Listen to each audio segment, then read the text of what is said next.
Hello guys, പുതിയൊരു വീഡിയോയിലേക്ക് എല്ലാവർക്കും സ്വാഗതം. Kerala Blasters versus Inter Kashi മത്സരം വളരെ പരിതാപകരമായ അവസ്ഥയാണ് കേരള ബ്ലാസ്റ്റേഴ്സിൻ്റെ. എന്നോട് ചോദിച്ചാൽ ഞാൻ പറയും, ഈ പണിയൊക്കെ നിർത്തിപ്പോയിക്കൂടെ എന്ന് പച്ച മലയാളത്തിൽ തന്നെ ഞാൻ പറയും. കാരണം അങ്ങനത്തെ ഒരു പെർഫോമൻസാണ് കേരള ബ്ലാസ്റ്റേഴ്സിൻ്റെ പ്ലെയേഴ്സിൽ നിന്ന് വന്നത്. വളരെ മോശം പ്രകടനം. കെവിൻ യോക്ക് എന്ന പ്ലെയറിൽ മാത്രമാണ് ചെറിയൊരു കളിയും എല്ലാം ഉണ്ടായിരുന്നുള്ളൂ.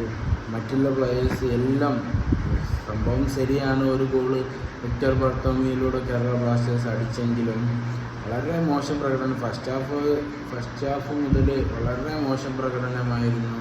ഡിഫൻസിലായാലും മിഡ്ഫീൽഡിലായാലും ക്രിയേറ്റിവിറ്റി വളരെ മോശമാണ്. വളരെ മോശം ഗോൾ സ്കോറിങ്, ക്രിയേറ്റിവിറ്റി എല്ലാം കൊണ്ടും. കളി കണ്ടാൽ തന്നെ നമുക്കറിയാം ഈ കളി എങ്ങനെ കാണുന്നത്. ഏതാ ഇവനൊക്കെ കയറ്റി പറഞ്ഞൂടെ, ഇവനൊക്കെ എവിടുന്നാണ് ഇറക്കിയത് എന്ന് തോന്നുന്ന വിധത്തിലുള്ള പെർഫോമൻസാണ് കേരള ബ്ലാസ്റ്റേഴ്സിൻ്റെ പ്ലെയേഴ്സ് ഇന്ന് ഇന്റർ കാശിക്കെതിരെ കാഴ്ചവെച്ചത്.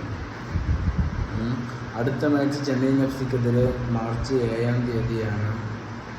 ഇനി കൂടുതലൊന്നും പ്രതീക്ഷ വെക്കുന്നില്ല. കാരണം ഈ സീസൺ എല്ലാവർക്കും അറിയാലോ, ട്രോഫി മാത്രം, കൂടുതൽ പോയിൻ്റ് ഉള്ളവർക്ക് മാത്രമാണ് ട്രോഫി നൽകുക. ട്രോഫി എന്തായാലും മോഹിക്കേണ്ടതില്ല, കേരള ബ്ലാസ്റ്റേഴ്സ് ഉറപ്പാണ്. പക്ഷേ ഇനി ഈ കളി വെച്ച് കൊണ്ടുപോവുകയാണെങ്കിൽ കേരള ബ്ലാസ്റ്റേഴ്സിൻ്റെ വളരെ മോശം പ്രകടനമായിരിക്കും. നെക്സ്റ്റ് മാച്ച് കൊച്ചിയിലാണ്. കൊച്ചിയിൽ ആരും തന്നെ കളി കാണാൻ പോകരുത്. ടി വിയിൽ നിന്ന് കണ്ടോളിയും കളി.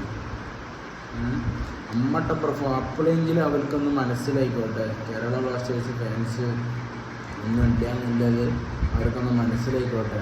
എത്രയാണ് നമ്മളും കാത്തിരിക്കുക? 10 കൊല്ലം, 11 കൊല്ലം, 12 കൊല്ലമായി നമ്മളും കാത്തിരിക്കണം.